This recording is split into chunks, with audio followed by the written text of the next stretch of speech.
Hello, everybody. My name's James. Welcome to another Planet FPL Clash of the Correspondents. And this week I've got one club fighting for the Champions League and one fighting just for points. Let me first introduce you to our Aston Villa correspondent. It's Lee Jackson. How you, Lee? Very good, mate. Good stuff. And our Everton correspondent, Sean Norton's in. How are you, Sean? Yes, shit, completely shit. Yeah, Think the whole community is waiting to hear from you this week. So yeah. we'll get there. But firstly, Lee, I guess reaction to Champions League draw, first and foremost.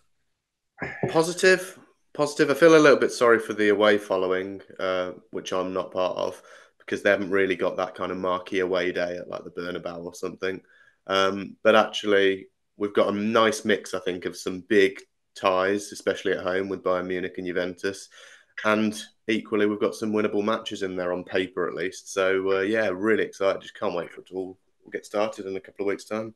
Yeah, I see the models have got you kind of finishing probably right about mid-table of it Mm, at the moment. I think you're a little better than that. I think that's a reflection of what you've just said, actually. The two toughest games you've got are both at home, mm.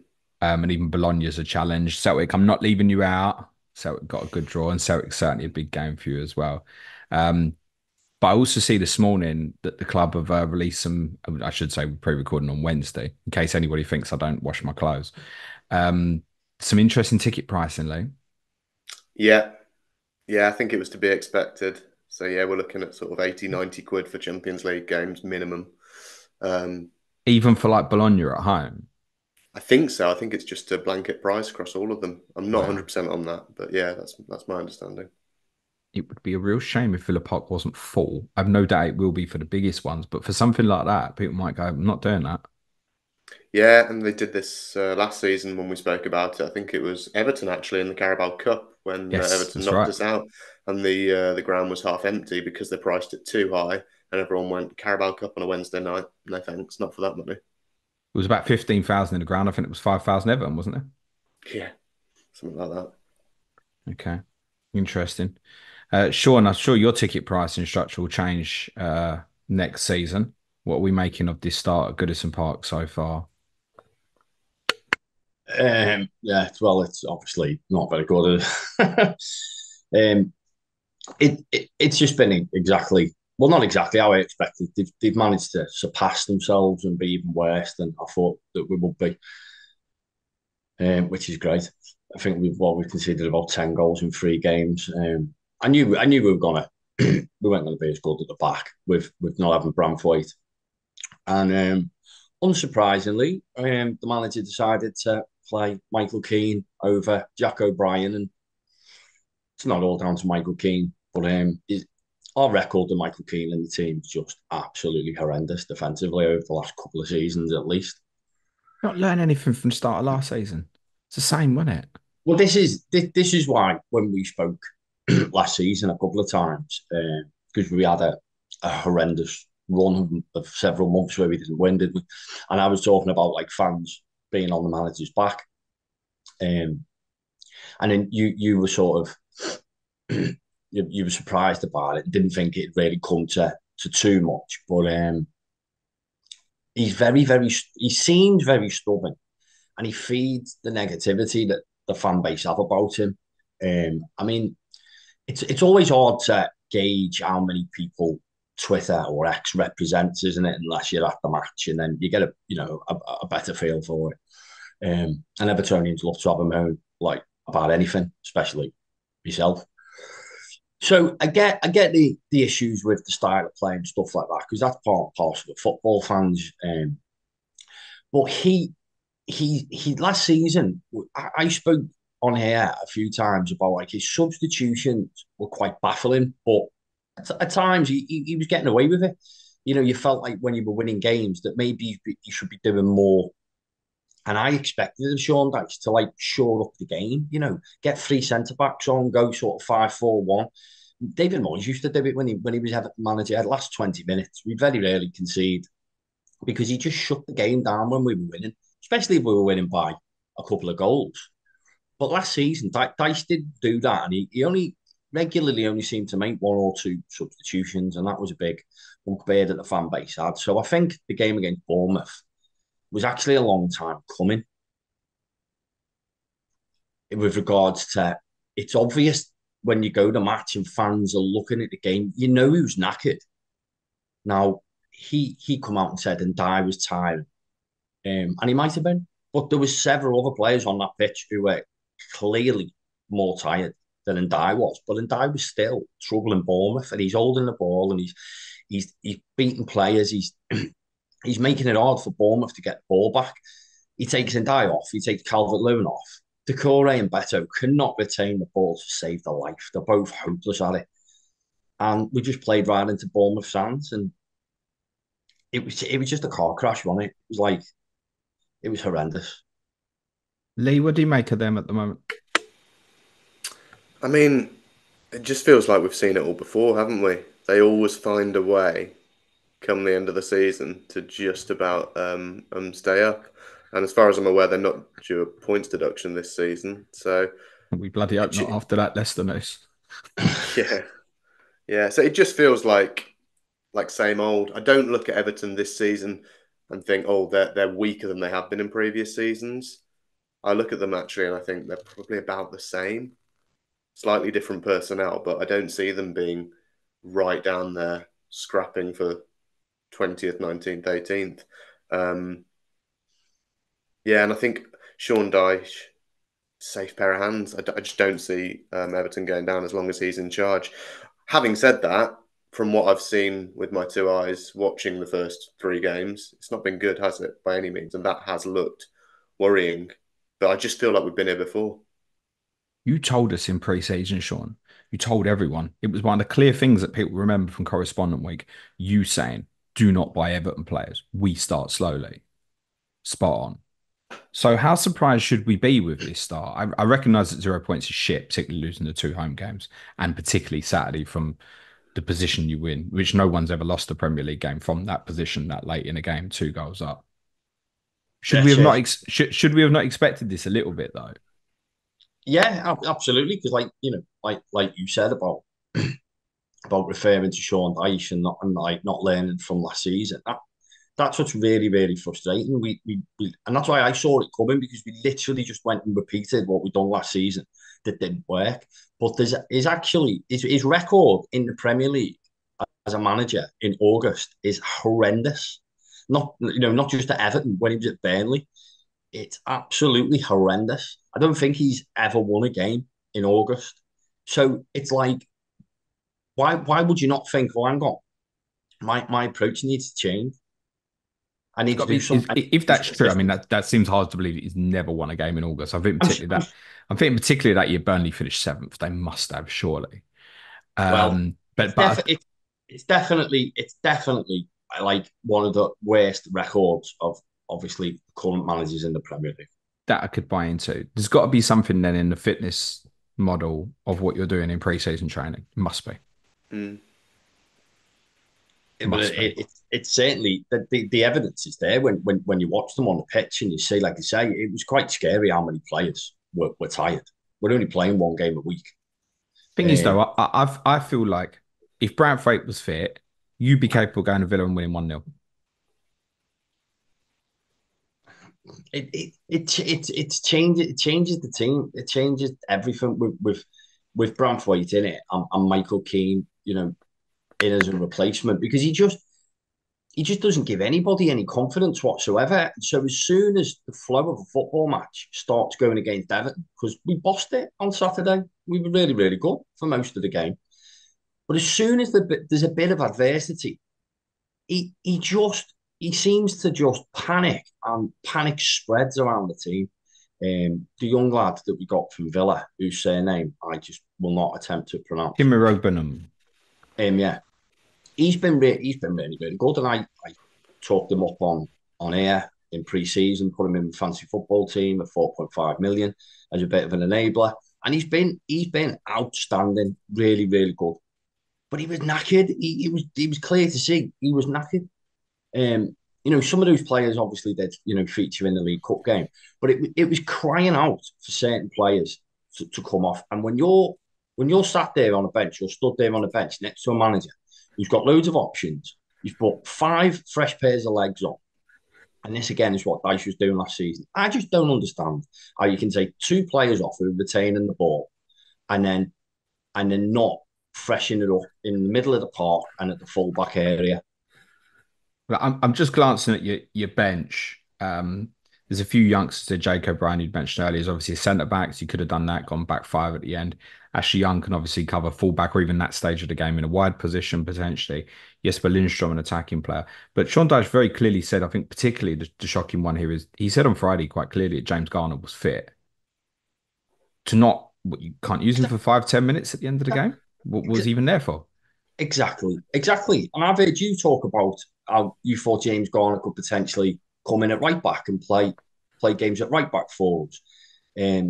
Either shame. I mean, personally, I would. It's not hindsight. I was saying at the time when I was watching it that the fullbacks were knackered, and I know Bournemouth have got really, really good wide players, and when they're making changes and they've got those fresh legs on, he was crying out for Coleman and Mikalenko to go off and get some fresh legs on. And like I'd honestly thought he would put Jake O'Brien on. And when it's 2-0, you get into the last 10 minutes, just shore the game up. We don't need to go attacking them. We've got the game won. Yeah, interesting. But we should also reflect on what you also said. For 85 minutes, you played well. The opposing manager, Andoni Iraola, said you deserve to win the game. Yeah, I mean, I was actually quite surprised. I mean, I suppose it's easier to say things like that when you've took the points, haven't you? It But is. it was a fair assessment of him. The capitulation, you're not going to win football games defending like that, are you? I mean, it was like we didn't even have 9 men. Like if we had 9 men, if two Everton players had been scrapping with each other and got sent off, would you? I'm not sure I would have expected to capitulate like that in that situation. But we had 11 men and subs to make and still capitulated. So you've got to look at the positives and go, okay. I mean, Branthwaite's not going to be back for the Villa game. Maybe the Leicester game, possibly. So I just don't think there's any way anything's going to change for the Villa game. So from a fantasy football point of view, those steaming in on Villa assets, and I'm one of them. You should absolutely do that because we've had some drubbings over the years at Villa Park, and unlike the League Cup game where there wasn't many fans there, this one Villa Park's going to be bouncing, and I can only see Villa winning comfortably. I don't own Haaland. I don't own Salah. I have the captaincy bust on Ollie Watkins. Is that the correct move then, Sean? I think so. Yeah. Lee, he's got a yellow flag. Is he injured? No, I think he's. They've said he's carrying a knock. He obviously didn't have a pre-season at all because he got extended leave after the Euros. So he's not fully fit. But as far as I know, his withdrawal from the England squad isn't a fresh injury. This is just this ongoing niggle that he's got. He's not quite fit, and I feel like he might have just been withdrawn from the England squad partially because of that, as a kind of precaution that look, we don't want to risk aggravating this further. He'll start game week 4, I think. Watkins captain. Just remove what other players have got, just on the face of it, bearing in mind what we're discussing. Watkins at home to Everton. Is that ordinarily a captaincy option? Yeah, it is captainable. But I don't think many people are in the position that you're in without No Haaland shit. and I Salah. didn't ask you that, did I? But what I'm saying is I wouldn't be captaining him over Haaland or Salah next No, to him. neither would I. I don't have those two players. Lee, Yeah, I would you get be that. captain over Diogo Jota? Yeah, I get that. Would you be captain over Trent Alexander-Arnold? No, I'd get Trent. Would you be captain over Cole Palmer? Who have Chelsea got? Bournemouth away. And quite frankly, Everton outplayed them for 85 minutes. So, That's a coin toss, that one. okay. But you're pretty confident we'll start game week 4. Yeah, I think so. The concern here would be twofold to kind of make me not want to do it. Is one, if Branthwaite's back, that makes me back off because I just think there's a big psychological change. But you saying Sean he's not going to make it? I haven't seen anything to suggest that he's got a chance of being back. Agreed with that. The other thing is obviously the spookiness on these early substitutions. And it's not helping that the guy that keeps replacing him keeps coming on and scoring, like. Yeah, and I heard you and Sudge sort of talking about this on the pod on Monday, saying, and Sudge asked you, he said, is there any chance that Emery just goes, you know what, Duran's on fire, Watkins isn't quite at it, let's start Duran this match. I'm with you, though I don't see that happening. I don't think he's there yet. Unless Watkins really has got a bad injury, I don't see any way that Duran starts ahead of him. Did they Like play you together? said, yeah, I was just going to say, you mentioned them playing together. I think that's more likely than Watkins coming out of that team. Watkins is instrumental to everything that we do in terms of pressing from the front and all that kind of stuff. And Duran's a really good finisher, but I don't think he's got the football IQ that Watkins has got yet in terms of that off the ball game. It's understandable. What would you put his expected minutes at for Watkins in game week 4 then? 70. I'd say it's more likely that he plays 90 in game week 4 than the previous ones. Now that he's had a couple of 60 minutes. He's got a full international break here to recover. He's not going to be playing for England. There's a chance he goes back to being a 90-minute man. We have, of course, got Champions League, though, the Mm, following midweek. 5:45 away on the Tuesday, 3 days Yeah. later. And I think it will depend on game state a lot. If it's 0-0 and there's 70 minutes on the clock, he's probably thinking, I'll stick Duran on alongside Watkins. If we're winning 2-0, he's probably thinking, get Ollie off, save him for Tuesday night and get Duran on. Yeah. What would you say to people who want to buy Watkins? There'll be an army of people who are on Wildcard at the moment, probably looking at this, what Sean said, attack Villa and the fixtures at the moment. Is there a reason for you to say to people, don't do it? Yeah, I think there is. I just think there's a lot of value in like a João Pedro. He's a lot cheaper than Watkins. And those next two for me, I don't have Watkins, and I'm more likely to buy João Pedro this week with Ipswich home, Southampton home coming up. Are you on Wildcard? No, If you're on Wildcard, do you think you would go without Watkins? mm, probably not. No, I'd be more likely to have Watkins if I was on wildcard. Okay. There's a group of Oh, people thinking, because I know I was asked this a lot prior to game week 3, and I suggested wait because Dr. Tottenham would see him now. There'll be a group of people who want to move from Isak to Watkins. yeah, and that was a move I was looking at last week because I've got Isak. Yeah, and I don't mind that as a move now. If Newcastle got Wolves away, that's all right. But then after that, they've got harder fixtures, haven't they? Newcastle, Fulham away. Yeah, and then they've got City in game week 6. You, That run for Watkins is good for quite a while. of course it is. Look, you're sitting top of my ticker. Everton at home, Wolves at home, Ipswich away, United at home, Fulham away, Bournemouth at home. Then there's a couple of tough away games. And then it comes back round again with some decent home games again. But up to game week 9 or up to game week 7 when you play Manchester United, depending on how people want to view them, I guess. Yeah, there's a really good run of games there, Lee. What's the impact of Leon Bailey's injury? I'm assuming at this stage he would be very unlikely to feature in game week 4. Yeah, it sounds like that. It sounds like it's going to be at least a few weeks. So for anyone who's not aware, Bailey typically plays right wing for us. And what we've seen so far this season is that Bailey will play right wing. He's been playing McGinn on the left, not so much as a winger coming inside more, with Watkins and Rogers sort of in the middle as a front two. When Bailey went off injured last week, McGinn went over to the right into Bailey's position, and Jacob Ramsey came on the left. I would suspect that is what you're likely to see in coming fixtures if Bailey is out injured. The only other name to throw into the mix is Philogene. Yeah. He can play on either side. He could come in for Bailey, but I think it's more likely to be Ramsey on the left that comes in. And the other big thing to mention from a fantasy point of view is Bailey being injured just solidifies Rodgers as a starter. If there was any doubt that maybe with Champions League coming up, Rodgers might not be first choice, he certainly will be if Bailey's injured. Philogene Biddets wasn't in the squad at Leicester either, was he? I think he's had an injury problem No, himself. he Is that right? wasn't. Yeah, and Emery said he's expecting him back after the international break there, so it's not a big injury. Okay.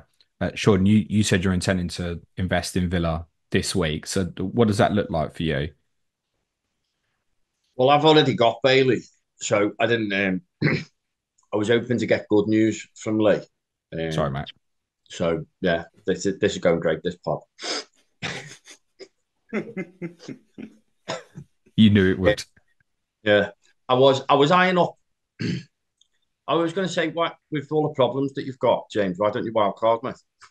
Just done that. I've got a strategy.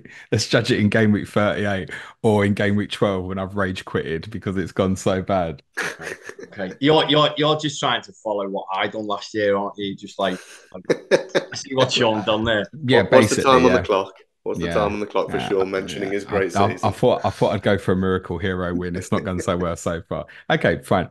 I've got 3 Villa in place though, Sean. So okay, I've got well, I'm probably gonna wild card. So um I was looking at Luca Dean, my old mate. So But the I've benefit got of those on the audio, firm shake of head from Lee is like, don't do that. No, I don't like so I that was at all. we don't like it. No, I think Matson will come in at some point. We spent, what was it, 38 million on Matson. Interestingly, I was reading an article on The Athletic this morning with Vidigani and Monchi, so our two kind of transfer directors, if you like, director of football type roles. And they were Vidigani said in the summer, the one deal that became clear for us was Matson. Monchi and Unai decided we needed a different left back, more offensive.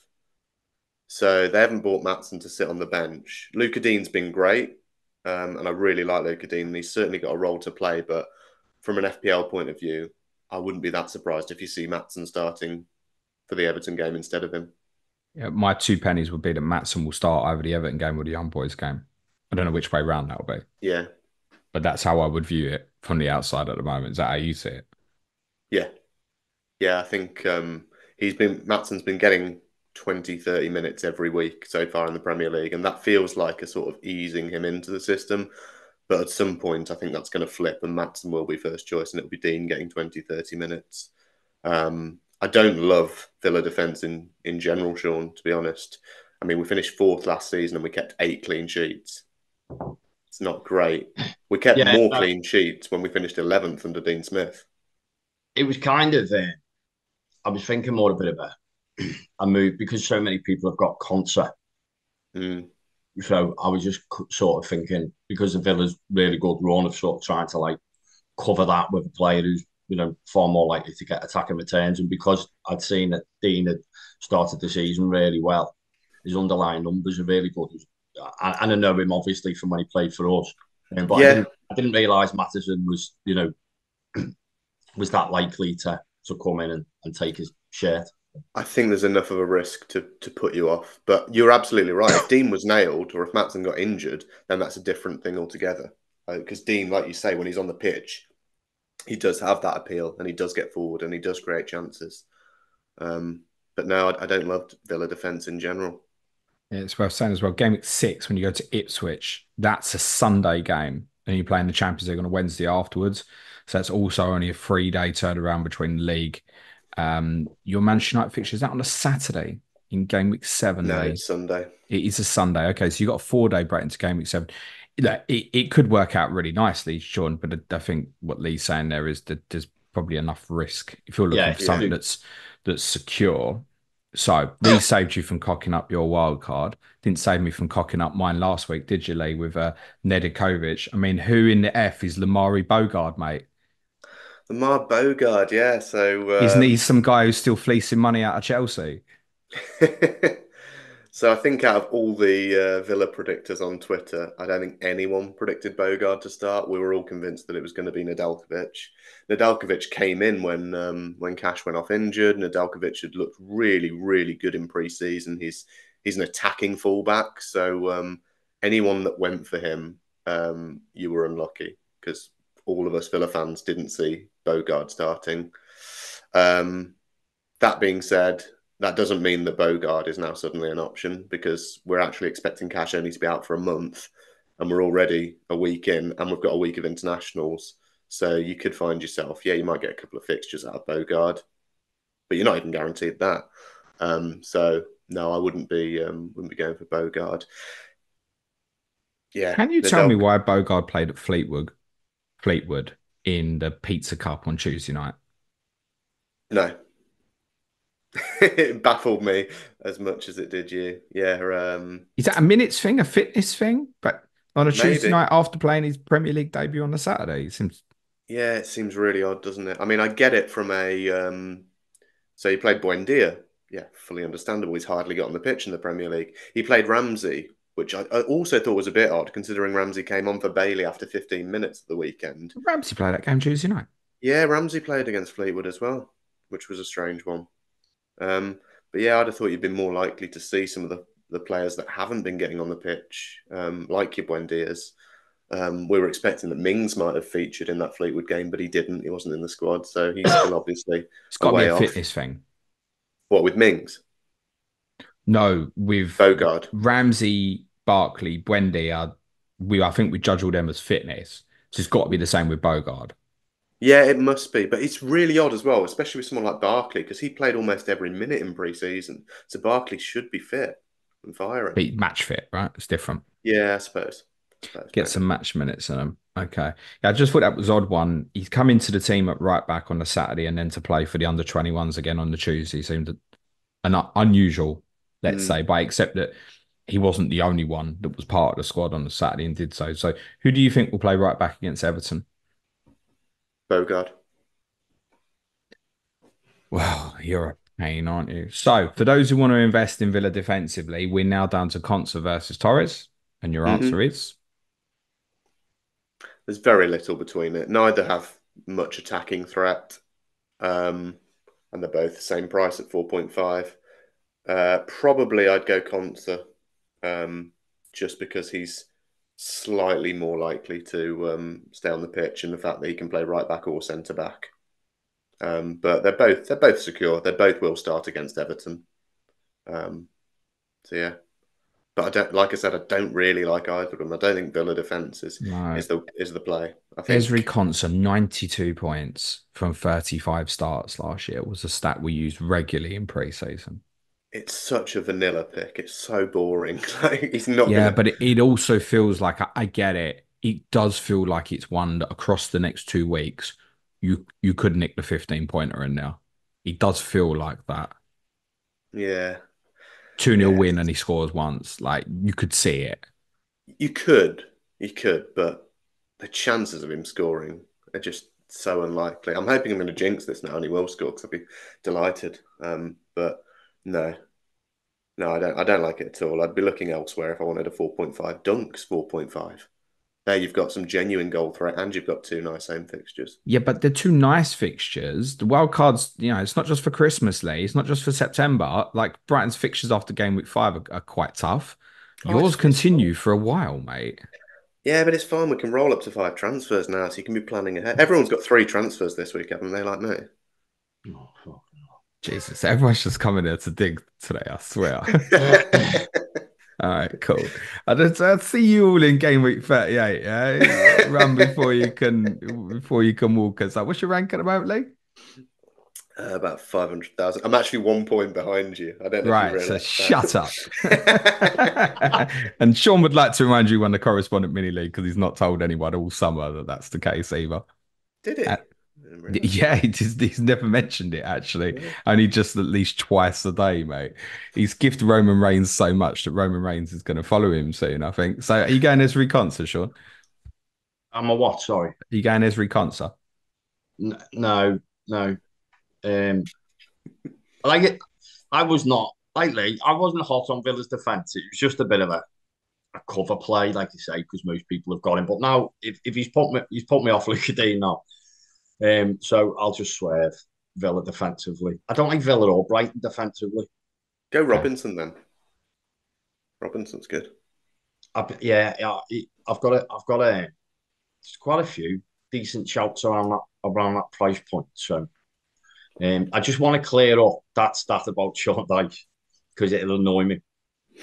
He's got a win ratio of just 12.5% in August, which is the worst percentage of any manager to take charge of more than 10 games during the So month. it's a 1 in 8. Yeah. So you're basically looking at him winning August once every 3 years. Okay. And then as Everton manager, he's lost every game in August. So he's All right. due to win one then. Will he get another August as Everton He manager? probably won't get one. He's probably not. Yeah. That's a serious question, Sean. I think these. I mean, I spoke about. Obviously, you mentioned. I said just swerve, haven't I? Said because the first 4 games I didn't see there was any chance we'd keep a clean sheet. And then I thought, then our fixtures on paper at least get better, which I appreciate. We're not always good in the good fixtures. But that was around the time where I'd have been then maybe looking at, getting Pickford in or Branthwaite, maybe even both of them. But now I just think Villa, we'll go to Villa and Villa will score in the first half and we'll crumble. And then it's still difficult because Leicester away. That's going to be a tough game because the pressure's going to be on. If we've lost 4 straight games, believe me, there's a lot of people who want this manager gone already. And I have actually been a little bit surprised reading some of the stuff because people are going to react badly to the defeat. But even now, a few days afterwards, there's still a lot of people who just want him out and want someone else. I mean, I'm not sure. I wouldn't personally. I would. I think it's an overreaction to a bad start. But Sounded like someone's dog wants him sacked anyway. Wasn't it? Yeah. That leads.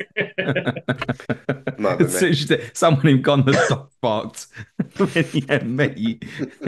So after Villa are top of my ticker, right? And after this weekend, you dropped to secondly. And the team that goes above you on my ticker is Everton. It's why you're both sitting here together now, right? From game week 5, I got you as the top 2 on my ticker. It's a good run, Sean. Leicester away, Palace, Newcastle at home, Ipswich away, Fulham at home. It continues. Southampton away, West Ham away, Brentford at home. That's a good run, Sean. This is why a lot of people wanted to start with your Branthwaites and Pickfords at the start, mate. Yeah, yeah. Well, I've got Calvert-Lewin in my wildcard draft, and I come close to having him at the start of the season, and then I went for Muniz, which obviously I'm sort of regretting. But Calvert-Lewin's almost definitely going to be in my wildcard team. Interesting. So he's on it, is he? Yeah, I thought he looked really good in pre-season, and we obviously massively struggled in the first 2 games, but I didn't buy into people sort of making out that he's not interested and he wants to leave, and he doesn't want to leave. He just doesn't want to sign a new contract, and there's a bit of a difference because he's obviously he's had a baby recently, and he's been at Everton for most of his career. He come in for peanuts. It's his last chance of a decent move and a bumper payday. He'll go on a free, I think, next summer, because we can't afford to take the risk that he starts picking up injuries again and pay him 160 grand a week. But I think he'll be bang on it this season. I think he underperformed last year, his XG stats, and I think he'll pay it back this year. Do you be prepared to pay a little bit extra for him over, say, João Pedro or Danny Welbeck? Yeah, I think they've got more competition for places. I think our fixture runs better. I think Ndai is a breath of fresh air, and I think he's exactly the sort of player that will benefit Calvert-Lewin because he'll be in and around him. Whether Ndai plays off the left or he plays in the 10, he takes people's attention because he's a player. He can be really good, really, really impressive. I think that'll help Dom. So I just think there's most people have got João Pedro, haven't they? So I just think it's a little way of maybe going in a different direction and gaining somewhere else. I thought you might have said to me you were interested in Ndai. I'm not convinced by his goal record isn't what I hoped it would be. So I just think Dom's the play. But I could easily be wrong, couldn't I? But Calvert-Lewin's nailed. I mean, but the only risk with Dom is obviously injury. But Dom ain't getting dropped for Beto. Beto, he's crap. We might get a bench for your new forward, Armando Broja, when he's fit in 3 months. Yeah, in about 2027 something. FPL does not have him flagged, by the way. We think he's absent for sort of at least another 2 months, quite interestingly. Okay. Yeah, I think that it wouldn't take much for Calvert-Lewin to attract interest because those fixtures are really good. It's probably a difficult one to put in this week because we're still going to Villa, and on paper, it obviously looks a tough game. Then it's another away game in 5. I wonder if he has a good couple of weeks if people might consider him more in game week 6, which is after Brighton's 2 good home games. So yeah, I think Calvert-Lewin and Dyer well worth a watch for the next couple. I hope he does well for you if you go that route, Sean. Will Timo Rogbenen be going in as fifth midfielder? No, Because well, just because I want to play 3-5-2. that's a really good answer. If you were going 3-4-3, Sean, would he be going in? I still think it'd be a no because I'm not sure. There's a bit of competition there now with Mangala coming in on loan, and obviously James Garner. Whilst he can play right back, I think he's unlikely to with Coleman and Young being around. So it's like we've got four players to choose from now for those two central midfield positions. And the more your results struggle, the more he'll probably lean on experience, is what he tends to do. Yeah, absolutely. Yeah, I think you're quite right. He's done quite well for you in the first few Yeah. games, but I think there would be other 4.5s. You probably even they're all shit. But if you're really worried about the minutes, I think Iroquois would not be the pick at this stage. And for 0.5, Lee, you could of course have. Well, you can't anymore, can you, Morgan Rogers? What price is he now? Is it 5-1, 5-2? 5-1, I think. It'll He be certainly 5-2 isn't. by game week 4, won't it? Yeah, he's 5-1 at the moment. Yeah, looking like he's going to be 5.2. Getting absolutely Despite steamed into from a rocking zero 6 points returns. from 3 games so far. Yeah, yeah, it's It's quite coming though, surprising isn't that it? it continued. Yeah, it is. It is. And I think a lot of people, because we were the 5:30 kickoff twice in game week 1 and game week 2, I think a lot of people watched those games and eye test. He certainly looked interesting, especially against Arsenal, considering the level of the opposition. He didn't look like he was struggling in that fixture at all. So yeah, I think people are keeping the faith, and rightly so. He's a really good player, and the FPL points will come. It's just a case of how patient people are willing to be. Yeah, the underlines aren't spectacular. If he was sitting there as a 6.5 million midfielder at the moment, we wouldn't particularly be talking about this. I don't think, even in No, spite of his positioning at the moment, we'd be looking at others. But at that price, is it right? I keep saying, he's the best at that bracket. yeah, that's exactly it. If he's 6.5, there's other options, but there's no one better at that price point in the game. I got him in the team ahead of Boomo in 4 at the moment. Is that right? Yeah, yeah, I think so. What's Bumo's away at Boomo's got City? City away. Yeah, yeah, Everton home for Rodgers. I think you're right to do that. Would you agree with that, Sean? Thought I'd Yeah, ask the mini league champ for his opinion. yeah, Yes, put the Villa player in, you idiot. yeah. It does feel like having put him in there. If I don't start him at home to Everton, it does feel like I might as well just gone with Iroquois or Sangari or something else, right? Yeah, exactly. I think Mbeumo could easily get you a return at City, but Rodgers has got the bigger upside. Yeah. If one of those teams, one of those players is going to get multiple returns, you'd say it's more likely to be Rodgers than Mbeumo. And as you said, with Bailey absent as well, he's highly likely to play. Is he with Bailey injured and Rodgers positioning? Is that just ruling out any look at the rest of these Villa midfielders at the moment, in your opinion? Yeah, I think so. I think Rodgers is absolutely clear. If something happened to Watkins, let's say we did get to next Friday and he's ruled out, how quickly would you want to put John Duran in that team? I don't mean the Villa team, I mean your FPL team. Well, I said earlier on, didn't I, that I was looking at João Pedro. I wouldn't. If Watkins was out for an extended period, Duran, with our fixtures at the moment, Duran would be going straight in for me. No hesitation. His goals per minute is quite something. Yes. Yeah, it's only, is it Haaland is the only player that's got a better goals per minute? Um, there was one I saw in Premier League history that had the likes of Thierry Henry on the Oh yeah, I chart. mean obviously certainly this season. I mean historically, Yeah, yeah. it looks really good. Mm. Is he an impact sub though? Is that what he is? I don't know because we haven't seen him start that many games for Villa, so it's really hard to say. The the characteristics he possesses as a footballer don't strike me as, oh, he's a sub, that's his role. Um, Coming on against a tired defence is where he can excel. I don't see any reason why he couldn't be a future starter for Villa, whether that's alongside a Watkins or in place of a Watkins if Watkins ever moved on, or like you say, if he was injured. But no, I don't think he is just a super sub. He's going to be a thing at some point, isn't he? Yeah, Whether exactly. it's this season because of Watkins is injured, whether it's the next season because of Watkins has moved, or whether he himself has moved somewhere else next Yeah, season, it feels like at some point in FPL, John Duran's really going to be a thing. I saw Okay. a nice summary that someone put of Duran because he's chaos. Like all his off the field stuff. He's deleted every Villa post from his social media about 3 times and then re-added it again. And he was doing the hammers symbols on TikTok and stuff like that.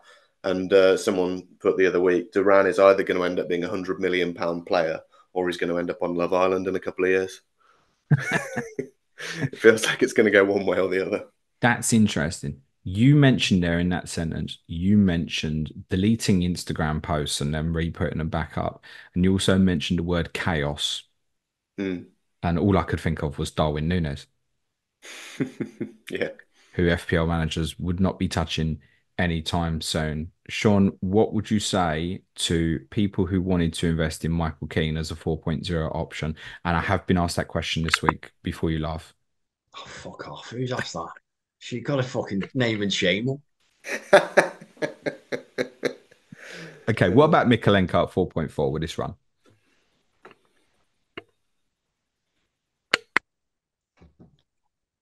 I think you've got to. Once Branthwaite's back, then he's an option, and but I think that there's almost no attacking threat from him. That's what always puts me off about him. There's a few decent. You pay a little bit more. That's why I said on the pod about Robinson. No, I Um, get you, but in the same way that you're in Wildcard and wanted to look at Villa, particularly if we fast forward 2 weeks here, people are going to Wildcard and think I could carry an Everton defender as like even if it's going to be like a first sub, I could carry one for a while here. Particularly if people are going with something like a Lewis, having something like that that's nearly always going yeah, to play as a, oh, if Lewis gets dropped, okay, he comes in. It does feel like a quite a nice idea. I can see people liking that sort of combination. yeah. There's definitely merit to it because you're right. I mean, that was I've obviously picked a dud in Dean, but that was kind of me thinking exactly what you've just said. Rico Lewis, because we don't really know whether he's gonna play the majority of the games, but at the minute he's in and he looks fantastic. So you need a certain starter as a backup. So I could see why people would want Mikalenko for that. Just it hasn't honestly, I've not looked at it. Okay, I think you might. What would you say to Pickford owners? You just keep, if people got Pickford, just keep him. Just keep Okay, him. just keep. Is that on historical of last year? Everyone sold and then he started getting returns, basically. Yeah, So, I spent about 2 months laughing at people for having him. so you said to us in pre-season, don't get any Everton players because we always start shit. Right now it's September. Is it acceptable? Yes or no?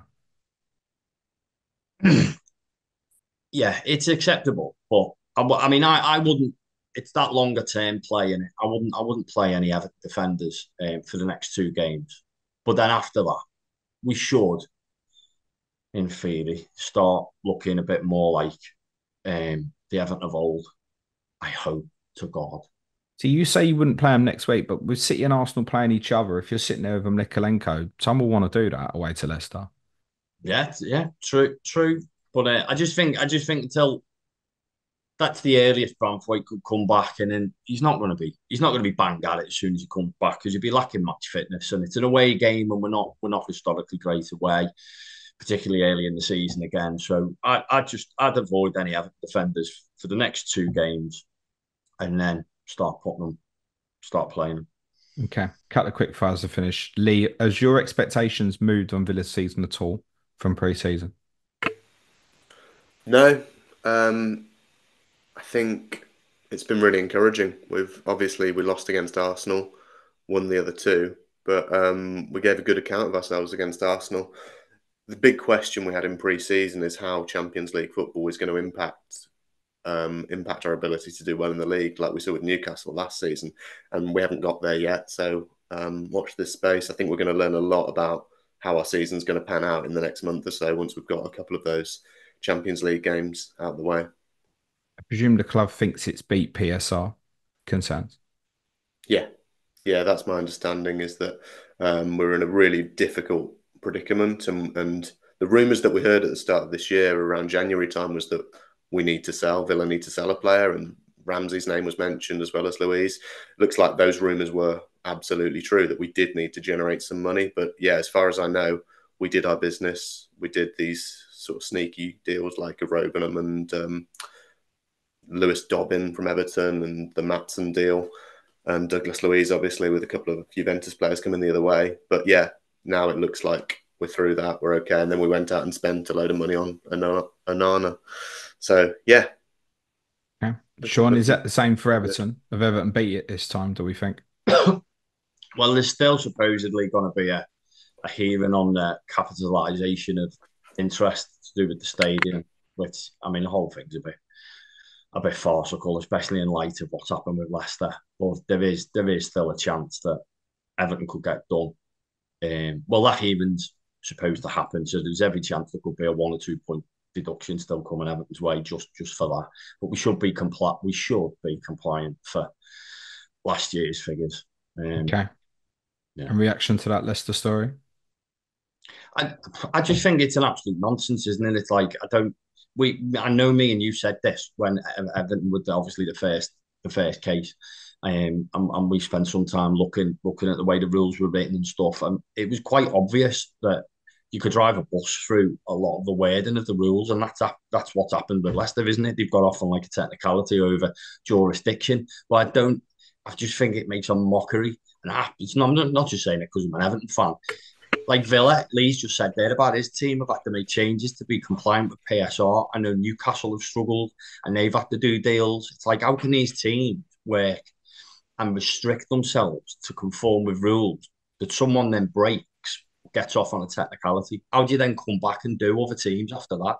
It's a nonsense. It just needs to be thrown out and come up with something that makes sense. And one more for you, Sean. In one word, would you be happy if John Tex support your football club? Well, that's more than one. It feels like a yes. It's not a. You could have said maybe. Not a one word. It's not a one word. It's an unfair question to give one word to it. I want Mashiri gone. So yeah, I know. Gents, thank you both so much. Let's do predictions then for Saturday week. It's 5:30 kickoff, isn't it? So we'll all be watching that. Some of us might have captaincy involved in the game. That might only be one of us. Lee, off you go. I think it'll definitely only be one of us, won't it? I think so. 2-1 Villa. Sean? I'm going to say, I hope I'm wrong, I think it'll be 3-1 Villa. Calvert-Lewin to score for them. Yeah, that sounds about right. 3-1 if Branthwaite's not back. If Branthwaite's back, closer. But I think, yeah, something like that. 3-1 to Villa. Thanks very much, both. Lee, anything you want to plug before we finish? No, just make sure you subscribe to Planet FPL Patreon if you haven't already. Good lad. Sean, you have to follow that now. Good luck. Spirit_blues. See my Roman Reigns gifts for the rest of the season. You're my hero, Sean. Good luck, gents. Thank you both so much. I'll be streaming 12 o'clock UK time on Friday with my Ask James stream. If you've got any questions, Clash of Correspondence next week on Thursday is Fulham versus West Ham with Lewis James and Chris Stone. Just see to me to say thanks very much to Lee and Sean. Good luck, gents. Cue music, please, man child.